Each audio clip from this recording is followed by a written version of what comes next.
गरीब माँ की फूल गोभी बेटियां। रूपनगर गांव में चंदन और उसकी पत्नी गीता रहते थे। गीता 9 महीने पेट से थी। आधी रात का समय था और बहुत तेज बारिश हो रही थी। सभी अपने अपने घरों में सो रहे थे। सुनिए, मुझे बहुत तेज दर्द हो रहा है। आप मुझे जल्दी से अस्पताल ले चलिए। गीता, थोड़ा धैर्य रखो। बाहर बहुत बारिश हो रही है। ऐसी हालत में मैं तुम्हें बाहर नहीं ले जा सकता हूँ। गीता दर्द से चिल्ला रही थी और चंदन बेबस होकर कभी गीता को देख रहा था तो कभी दरवाजे पर जाकर बारिश के रुकने का इंतजार कर रहा था। तभी कुछ देर में बच्चे के रोने की आवाज आती है। गीता ने एक प्यारी सी बेटी को जन्म दिया था। गीता अपनी बेटी को अपने गले से लगाती है। गीता अपनी बेटी का चेहरा देखते ही सारा दर्द भूल जाती है। गीता, हमारी बेटी तो बहुत सुंदर है। देखो ना, बिल्कुल तुम पर गई है। और वो दोनों बहुत खुश थे। 2 दिन के बाद वहाँ चंदन का बड़ा भाई अशोक और उसकी पत्नी बिजली आते हैं। अशोक ने सारी जमीन अपने नाम करवा ली थी और वो शहर में जाकर रहता था। अरे भैया, आप आ गए। देखो, हमारे घर एक प्यारी सी बेटी ने जन्म लिया है। अशोक एक बड़ी कंपनी का मालिक था। उसकी कोई संतान नहीं थी, इसलिए चंदन ने अपने बड़े भाई को अपना पहला बच्चा देने का वादा किया था। अरे ये क्या, तुमने तो एक बेटी को जन्म दिया है। तुम दोनों भूल गए क्या? हमें बेटा चाहिए, बेटी नहीं। तुम दोनों यहाँ आराम कर रहे हो और सब मेरी बदौलत है ये सब कुछ। नहीं तो तुम दोनों ने यहाँ भूखे मर जाते। बिजली, उठाओ इसे। इस लड़की को मेरे साथ लेकर चलो। मेरी बच्ची को छोड़ दो, इसे लेकर मत जाओ, इसकी कोई गलती नहीं है। वो दोनों उनकी एक नहीं सुनते और उनकी बेटी को मार देते हैं और वो उसे एक खेत में दफना देते हैं। उसके बाद वो हर 2 महीने के बाद गांव आते और गीता को बेटा पैदा करने के लिए परेशान करते थे। कुछ महीने बाद गीता फिर से माँ बनने वाली थी। तभी अशोक और बिजली आते हैं और गीता को एक डॉक्टर के पास ले जाकर उसके बच्चे की जांच करवाते हैं। पता चलने पर कि कोख में पल रहा शिशु एक बेटी है तो उसे वो पहले ही मारकर उसी खेत में दफना देते हैं। डॉक्टर्स बोल रहे थे कि बच्चे की हार्ट बीट नहीं थी, इसलिए उसे नहीं रख सकते। गीता बहुत दुखी थी और वो बहुत रोती है।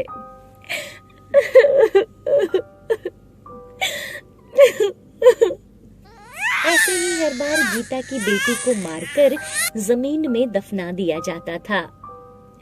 आप हर बार मेरे बच्चे को मरवा देते हो। इस बार मैं आपके साथ कहीं नहीं जाऊंगी। ऐसे कैसे नहीं जाएगी? हमें एक स्वस्थ बच्चा चाहिए।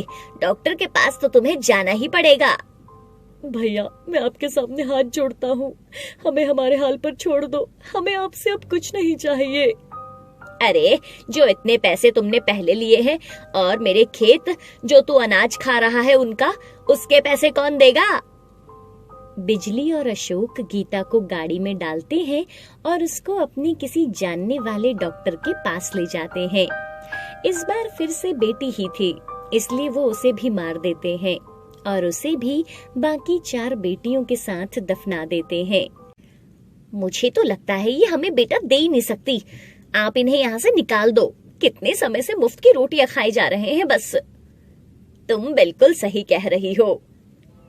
अशोक चंदन और उसकी पत्नी को धक्के मारकर अपने गांव के बाहर निकाल देता है और अपनी सारी जमीन भी उनसे ले लेता है। गीता और चंदन अब बेघर हो गए थे। अब हम कहाँ जाएंगे जी? तुम चिंता मत करो, भगवान पर भरोसा रखो, सब ठीक हो जाएगा।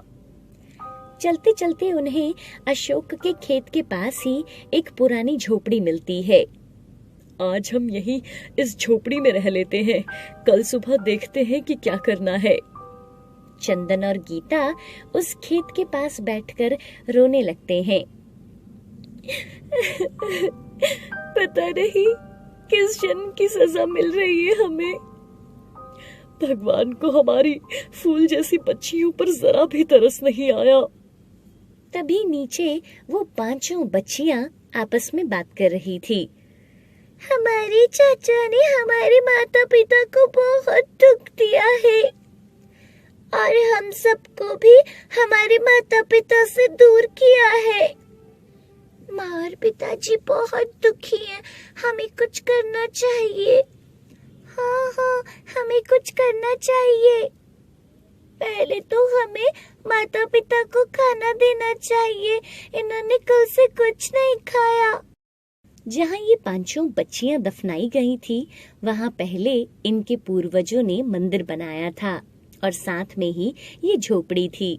लेकिन अशोक ने वो मंदिर बहुत पहले ही तोड़ दिया था। मंदिर में बसे भगवान की ही कृपा से वो पांचों बच्चियां अभी भी जिंदा थी। पांचों बच्चियां अपनी अपनी नाभि में से एक फूल गोभी उगाती हैं।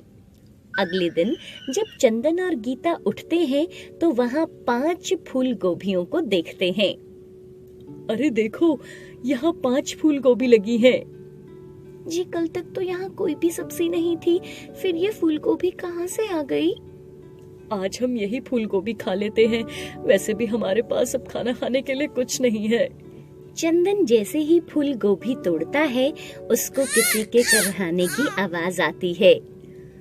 अरे ये आवाज कहाँ से आई? ऐसे ही चंदन एक एक करके 5 फूल गोभी तोड़ लेता है। ये लो गीता, फूल गोभी। तुम्हें पता है, जब मैं इन्हें तोड़ रहा था तो मुझे किसी के करहाने की आवाज आ रही थी, जैसे किसी को दर्द हो रहा हो। कुछ दिनों से हमारे साथ इतना बुरा हुआ है, शायद उसी वजह से। अगले दिन वहाँ फिर से 5 फूल गोभी उग जाती हैं। ये हर रोज रातों रात यहाँ सब्जियाँ कहाँ से आ रही हैं? ये तो मुझे भी नहीं पता, लेकिन हमारे लिए अच्छा है। जब तक हमारे रहने और खाने की कहीं और व्यवस्था नहीं होती, तब तक हम यहाँ तो रह ही सकते हैं।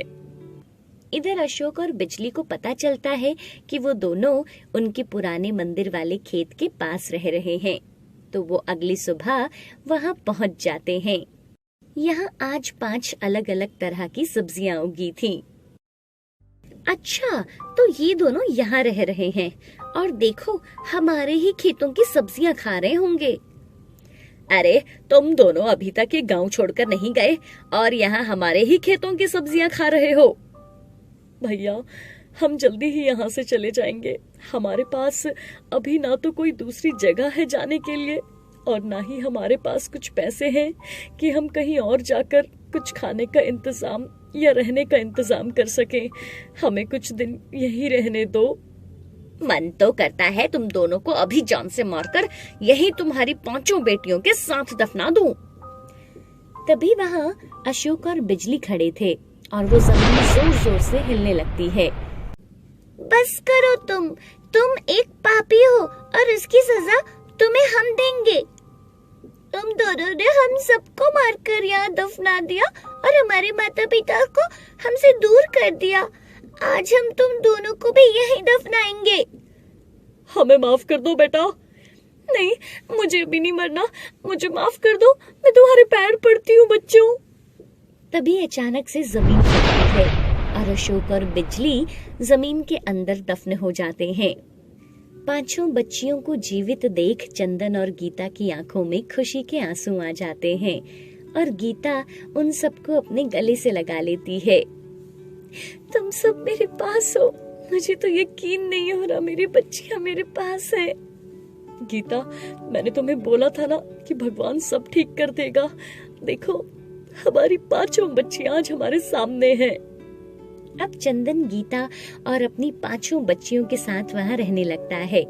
5 बच्चियां मिलकर जादुई आलू। हरिया अपने खेतों में काम कर रहा था और साथ वाले खेत में मदन अपनी चारपाई पर लेटा था। अरे हरिया, आराम कर लिया कर भाई, कब से काम कर रहा है? हाँ, आराम करूंगा तो काम कैसे होगा भाई? भगवान ने शरीर काम करने के लिए ही तो दिया है। गोरखपुर नामक एक गांव में हरिया नाम का एक इंसान रहता था। जो बहुत मेहनती और दयालु था। हरिया भगवान पर बहुत विश्वास करता था। हरिया बेशक गरीब था, लेकिन वो सबकी मदद करने के लिए हमेशा तैयार रहता था। दूसरी तरफ मदन, जिसका खेत भी हरिया के खेत के साथ ही था, वो थोड़ा काम करता और फिर चारपाई पर लेट जाता। मदन बहुत लालची और आलसी इंसान था। वो अपने खेतों में काम कम और आराम ज्यादा करता था। सुबह से दोपहर हो गई थी और हरिया ने लगभग आधे से ज्यादा खेत की खुदाई कर दी थी। बहुत भूख लग गई है, अभी खाना खा लेता हूँ। हरिया अपने खाने का डिब्बा खोलता है तो उसमें से बहुत अच्छी महक आ रही थी। अरे वाह, क्या महक आ रही है! और वो भागकर हरिया के खेत में जाता है। क्या भाई, कितनी अच्छी महक आ रही है, मुझे भी दो ना। हरिया अपने खाने का डिब्बा मदन को देता है और देखते ही देखते मदन हरिया का सारा खाना खा जाता है। अरे भाई, माफ करना, मैं तो स्वाद स्वाद में सारा ही खाना खा गया, तुम्हारे लिए तो कुछ बचा ही नहीं। कोई बात नहीं भाई, काम खत्म होने ही वाला है, मैं घर जाकर खा लूंगा। वाह वाह, मजा आ गया, इस हरिया को पागल बनाना कितना आसान है। एक दिन हरिया अपने खेत में आलू की फसल देख रहा था। वो एक आलू के पौधे को उखाड़ता है। वाह, क्या आलू हुए हैं इस बार! ये सब मदन अपने खेत से देख रहा था। अरे, इसके खेत के आलू तो बहुत बड़े बड़े हैं, मेरे खेत में भी ऐसे ही आलू हुए होंगे। हाँ, ऐसे ही होंगे, मैं अभी जाकर देखता हूँ। मदन अपने खेत में से एक आलू का पौधा उखाड़ता है। ओह, ये क्या! मेरे आलू के पौधे के नीचे तो अभी 1-2 आलू ही आए हैं, वो भी छोटे छोटे। नहीं नहीं, ये नहीं हो सकता, मुझे कुछ करना होगा। आलू तो हमने एक साथ ही लगाए थे, मुझे कुछ तो करना होगा। अरे हरिया, ओ हरिया, मेरे खेत में इस बार आलू बहुत अच्छे हैं, इस बार तो अच्छा मुनाफा होगा। हाँ भाई, मेरे खेत में भी अच्छे आलू तैयार हो गए हैं, कल चलते हैं बाजार में आलू लेकर। हाँ हाँ, कल चलते हैं बाजार। अगले दिन हरिया अपने खेत से आलू निकालता है और उन्हें बाजार में लेकर जाता है। उसके जाने के बाद मदन भी अपने खेत से कुछ आलू निकालता है और बाजार जाता है। अरे मदन भाई, आ गए आप! आलू की अच्छी कीमत है आज, लेकिन आप तो बहुत कम आलू लाए हो। अरे यार, मेरी तबीयत कुछ ठीक नहीं है, इसलिए थोड़े ही आलू निकाल पाया।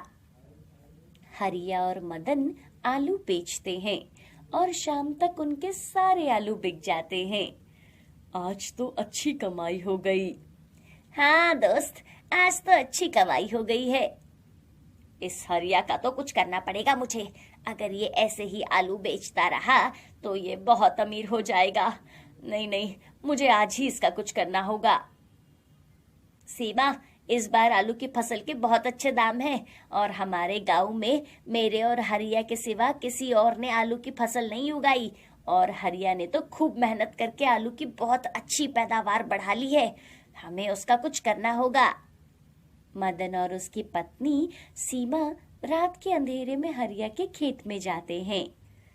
ये रहा हरिया का खेत, हमें जल्दी जल्दी काम करना होगा।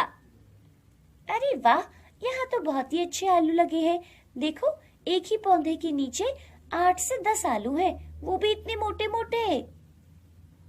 इससे तो बहुत फायदा होगा जी। इस बार तो हमारे पास ही पैसे पैसे होंगे। जल्दी करो, इसके बाद हमें अपने खेत के आलू भी निकालने हैं ताकि किसी को शक ना हो। और वो दोनों रातों रात हरिया के खेत से सारे आलू निकाल लेते हैं। अरे सीमा, जल्दी करो, हमें इन आलू को बोरियों में जल्दी से घर पहुंचाना होगा। और वो सारे आलूओं को अपने घर ले आते हैं। अरे, अब ये आलू हम रखेंगे कहाँ? अगर किसी ने ये सारे आलू यहाँ देख लिए तो मुसीबत हो जाएगी। सुनो जी, वो रसोई के साथ वाला पुराना कमरा है ना, उसे खोल देती हूँ। सीमा उस पुराने कमरे का ताला खोलती है और सारे आलू उसमें रख देती है। अगले दिन हे भगवान, ये क्या हो गया? हमारे खेतों के सारे आलू किसने निकाल लिए? अब हम क्या करेंगे? तभी वहां मदन आता है। हरिया, ये सब क्या हो गया दोस्त? पता नहीं मदन भैया, देखो ना, हमारे खेत के सारे आलू किसी ने निकाल लिए हैं। हे भगवान, ये सब क्या हो गया? अब हम क्या करेंगे? देखना भाई, जिसने भी हमारे आलू चुराए हैं वो कभी खुश नहीं रह पाएगा। मदन मन ही मन में सोचता है। वो आलू लेकर मैं कितना सुखी हूं, तुम्हें कैसे बताऊं भाई। और फिर वो दोनों अपने अपने घर आ जाते हैं। कुछ दिनों के बाद, सुनो जी, आज ना आप बाजार में जाओ और आलू बेच दो। सुना है आज आलू का दाम बहुत ज्यादा है, और हरिया भाई ने तो कल फिर से उसी खेत में आलू की फसल भी लगा दी है। आज नहीं, कुछ दिनों के बाद जाऊंगा। अभी तो दाम और बढ़ेंगे, और जब तक ये हरिया के आलू तैयार होंगे तब तक तो हमारे पास पैसे ही पैसे होंगे। लगभग 1 महीने के बाद बाजार में लोग आपस में बातें कर रहे थे। कितने दिन हो गए बाजार में आलू ही नहीं आ रहे।